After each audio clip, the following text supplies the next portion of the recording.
하나님 우리 아버지와 주 예수 그리스도로부터 은혜와 평강이 주님 오심을 기다리는 여러분에게 함께하길 바랍니다. 네, 주님의 오심을 기다리는 대강절 세 번째 주일입니다. 왜 우리는 지나간 성탄을 매년 기다리는 것일까요? 이미 오신 주님의 오심을 우리는 왜 매년 기념하고 기억하는 것일까? 그 이유가 무엇일까요? 여러분, 혹시 공항에 있는 미팅 포인트를 보신 적이 있으십니까? 저는 가끔 공항에 가면 그 미팅 포인트를 보는데요. 그 미팅 포인트를 보면서 처음 든 생각은 저게 왜 저기에 있지라고 하는 겁니다. 무슨 의미로 저기에 있을까? 언제 사용하는 것일까? 라는 것이죠. 이미지를 보면 화살표가 사방에서 이렇게 가운데로 모이고 사람들이 모여 있는 이미지를 보면 분명 사람들이 모이는 그 장소로 쓰이는 것일 텐데 언제, 누가, 무엇을 위해서 이 표지판을 사용하는 것일까? 혹시 여러분들은 이 미팅 포인트를 사용해 보신 적이 있으십니까? 저는 한 번도 없거든요. 대강절을 이야기하고 우리는 매년 성탄을 기다린다라고 이야기하다가 갑자기 미팅 포인트를 말씀드리니까 좀 당황스러우시죠? 저런 것이 있나 싶기도 하고 분명히 본 적이 있는데 무엇을 위해서 사용하는 것인지 여러분 지금 막 이런 생각이 드실 수도 있습니다. 목적도 있고 의미도 있을 텐데 우리가 인식하지 못하는 것들이 꽤 많이 있을 수 있다라고 하는 것이죠. 꼭 이 미팅 포인트처럼 말입니다. 우리 다시 성탄 한번 이야기해 볼까요? 우리는 왜 매년 성탄을 기념할까요? 더 근본적인 질문은 왜 우리는 매년 절기 예배라는 것을 드리고 절기의 의미를 두면서 함께 예배하고 있을까? 이 절기는 무엇을 우리에게 말하고자 하는 것일까요?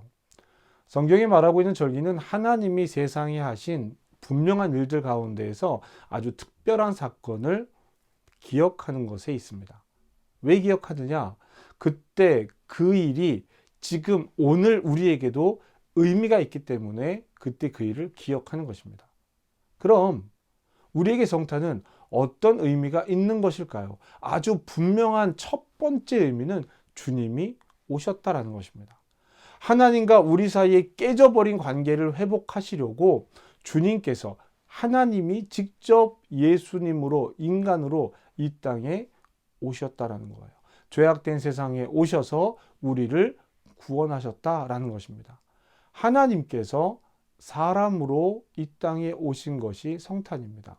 그런데요, 이 성탄은요, 십자가가 없으면 의미가 없어요. 그날, 그 시간에 예수라는 사람만 태어났을까요? 수백 명의 사람들이 태어났을 것입니다.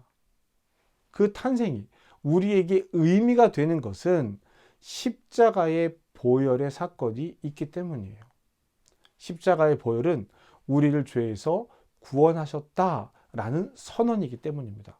그러면 십자가의 보혈 사건이 왜 우리에게 의미가 있는가? 십자가에서 죽은 사람들이 셀 수 없을 정도로 많단 말입니다. 그날 그 시간만 해도요, 3명이 죽었어요.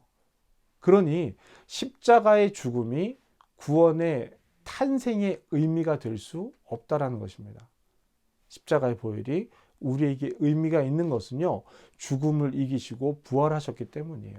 부활하신 주님으로 인해서 십자가도 아기 예수님의 탄생도 의미가 분명해지는 것입니다. 이것으로 인해서 하나님과 우리 사이에 깨진 관계가 회복되기 때문입니다. 그리고 주님께서 우리 삶의 주인이 되십니다 라고 하는 선언을 다시 한번 하는 것이죠. 주님께서 우리 삶의 주인이 되시고 나의 왕이 되셔야 하는 이유가 있습니다. 부활하신 주님께서 하늘에 오르시고 다시 오시겠다라고 약속하셨기 때문이에요. 주님은 다시 오십니다. 다시 오실 주님을, 이미 오신 주님을 만난 우리가 그 감격으로 기다리는 것이 성탄입니다. 하나님께서 우리에게 먼저 하신 일을 기억하면서 다시 오실 주님께서 하실 일을 기대하는 것이죠. 하나님께서 우리에게 하신 모든 일, 예수께서 우리에게 하신 모든 일, 가르치신 모든 일이 의미 있는 것은 주님께서 다시 오시겠다라고 약속하셨기 때문입니다. 그래서 우리는 기다리는 사람들입니다. 주님의 오심을 기다리면서 주님을 만날 때 어떤 모습으로 만날 것인지를 준비하는 사람들이라는 것입니다. 그러니까 우리는 준비하면서 기다리는 사람들입니다. 이것을 데살로니가 5장이 우리에게 이야기하고 있습니다. 1절부터 11절까지는요. 주님을 기다리는 사람들의 이야기예요. 그때가 언제일지 모릅니다. 주의 날이 도적같이 이를 것입니다. 평안하다 안전하다 우리를 속이고 있다가 갑작스럽게 주의 날이 온다라는 거예요. 그러니 빛의 자녀들로 정신 차리고 깨어있으라 라는 말을 하고 있습니다. 기다리라는 말을 하고 있죠. 기다리는 사람인 우리에게 주시는 말씀인 것입니다. 기다리는 그 시간이 언제가 될지 모르니까, 언제 그날이 올지 모르니까 그것을 기다리는 시간이 문제가 되지 않도록, 기다리는 그때가 왔을 때 문제가 되지 않도록 기다려야 한다라고 말하는 것입니다. 그러면 어떻게 기다려야 하는가? 어떻게 기다려야 하는가에 대한 이야기가 12절로부터 시작하는 것입니다. 그리고 이 부분요 또 12절에서 15절까지 그리고 16절에서 그 이후로 나누게 됩니다. 12절부터 삶에 대한 내용을 이야기하고 있고요. 우리 일상생활에 대한 이야기죠. 그리고 16절부터는 신앙생활, 더 구체적으로 신앙생활에 대한 이야기를 하고 있습니다. 삶에 대한 첫 번째 요청은 화목하라입니다. 13절입니다. 그들의 역사로 말미암아 사랑 안에서 가장 귀히 여기며 너희끼리 화목하라. 사랑 안에서 가장 귀히 여기며 너희끼리 화목하라.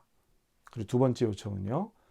14절이죠. 또 형제들아 너희를 권면하노니 게으른 자들을 권계하고 마음이 약한 자들을 격려하고 힘이 없는 자들을 붙들어주며 모든 사람에게 오래 참으라. 오래 참으라고 말합니다. 앞선 이야기들 14절에 있는 이야기들을 나누기 위해서는요. 오래 참음이 있어야 된다라고 하는 것이죠. 그리고 세 번째 요청이 항상 선을 따르라는 것입니다. 3가 누가 누구에게든지 악으로 악을 갚지 말게 하고 서로 대하든지 모든 사람을 대하든지 항상 선을 따르라. 아멘. 화목하고 오래 참고 항상 선을 따르라는 것이 세상을 살아가는 그리스도인들, 특별히 주님의 강림을 기다리는 사람들에게 바울이 한 권면입니다. 그리스도의 오심을 기다리는 우리는 화목하고 오래 참고 항상 선을 따르는 편에 서야 합니다. 지금 여러분은 어느 편에 서 있습니까? 우리는 예수의 길을 가는 사람들입니다. 그 길을 가는 방식이 있어요. 예수의 길을 가노라고 선언하면서 예수의 길에 그 따름, 예수의 방식을 따르지 않을 수 있겠냐라는 말입니다. 그럴 수 없어요. 우리의 노력은 어느 편에 서 있습니까? 예수님의 오심을 기다리며 예수님의 오심을 기억하는 이 시간, 우리 스스로가 우리에게 할 질문이기도 합니다. 어느 편에 서 있습니까? 그리고 바울은 이어서 데살로니가 교회에게 이렇게 말합니다. 항상 기뻐하라. 쉬지 말고 기도하라. 범사에 감사하라. 이것이 그리스도 예수 안에서 너희를 향하신 하나님의 뜻이니라. 아멘. 기쁨과 기도와 감사. 이것이 하나님의 뜻입니다. 바울은 하나님의 뜻이라는 표현을 4장 3절에서도 사용하는데요. 이때 하나님의 뜻을 거룩함이라고 말하고 있습니다. 거룩하기 때문에 이방 사람들의 행위를 따르지 말아야 한다라고 권면하고 있습니다. 그리스도인은 세상과 구별된 사람들이기 때문입니다. 이 안에서 거룩하라는 것이고 거룩하라는 말은 구별된다라는 뜻이기도 합니다. 5장 18절에서 기뻐하고 기도하고 감사하는 것이 하나님의 뜻이라고 말하고 있습니다. 누구 안에서요? 그리스도 예수 안에서 기뻐하고 기도하고 감사하라는 것입니다. 이 기쁨과 기도와 감사가 예배를 말하고 있는 것입니다. 이것은 성도의 영적인 활동이기도 한 것이죠. 주님의 오심을 기다리는 삶은 예배와 성령의 인도하심 안에 있어야 합니다. 그리스도 예수 안에 있어야 합니다. 항상 기뻐하고 쉬지 말고 기도하고 범사에 감사하는 것이 그리스도 안에 있을 때 가능한 것이기 때문입니다. 그것이 하나님의 뜻이라는 것입니다. 세상이 주는 기쁨과 감사가 아니라 세상이 주는 것은 우리를 항상 기쁘게 하지 못합니다. 기쁨과 기도와 감사는 예배 안에서 성취되었을 때 그리스도인에게 의미가 있어요. 예배는 감정적인 치유와 상징적인 행위가 아닙니다. 예배는 실제적이며 구체적입니다. 말씀을 통해서 기쁨을 얻고 하나님과 소통하며 감사하는 것이죠. 성탄의 절기는요, 예배의 절기입니다. 나는 무엇으로 기뻐하는가? 지금 나는 무엇을 기대하고 있는가? 성탄의 절기는 예배의 때입니다. 그 어느 때보다 더 하나님을 예배하고 그 어느 때보다 더 예수님을 기뻐해야 합니다. 이 땅에 오신 주님을 감사하고 그를 보내신 하나님의 사랑에 감격하고 감사해야 하는 때라는 것이죠. 그런데 세상은 어떻습니까? 성령을 소멸하고 예언을 멸시합니다. 그리스도 안에서 좋은 것, 유익한 것이 아니라 나의 욕심을 채우기 위해서 노력합니다. 오직 그 길을 달려가라고 이야기합니다. 그래서 바울은 데살로니가 교회에게 이렇게 말합니다. 19절부터입니다. 성령을 소멸하지 말고 예언을 멸시하지 말고 범사에 헤아려 좋은 것을 취하고 악은 어떤 모양이라도 버리라. 아멘. 여러분, 성령이 소멸될 수 있습니까? 그렇지 않습니다. 성령은 소멸되지 않습니다. 그러나 내가 성령을 외면할 수 있어요. 내 마음에 성령의 공간이 텅 비어갑니다. 그러니 세상의 유혹으로 더 그 공허함들을 채우려고 하는 것이죠. 하나님의 말씀을 무시하는 것, 예언을 멸시하는 행동입니다. 하나님의 말씀을 무시하는 것이 무엇입니까? 주님께서 다시 오심을 믿는다면, 그때를 기다리고 있다면 기다림에 맞는 삶을 살아야죠. 여러분, 내가 사랑하는 것이 내가 예배하는 것입니다. 내가 있는 곳이 내가 사랑하는 곳입니다. 말로 드러내는 것이 아니라 삶으로 행하는 것이죠. 그런 사람은 자신의 삶을 헤아릴 줄 알게 됩니다. 헤아릴 줄 안다라는 것은 지혜롭게 구별할 줄 안다라는 것이죠. 즉, 거룩하게 구별된다라는 뜻입니다. 어떤 모양의 악이라도 크고 작음에 상관없이 악을 버려야 합니다. 이것이 예배하는 자의 삶입니다. 변화는요, 태도의 변화에서부터 시작합니다. 화목하고 오래 참고 항상 선을 따르는 것이 태도의 변화입니다. 사람의 모양이죠. 그리고 이어서 이 태도는 예배를 통해서 이루어진다는 것. 그리스도인의 태도는 예배로부터 시작한다는 것을 말하고 있습니다. 바울이 데살로니가 교회에게 왜 이런 부탁을 합니까? 그 이유를 이렇게 분명하게 말하고 있습니다.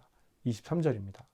평강의 하나님이 친히 너희를 온전히 거룩하게 하시고 또 너희의 온 영과 혼과 몸이 우리 주 예수 그리스도께서 강림하실 때에 흠 없이 보존되기를 원하노라. 아멘.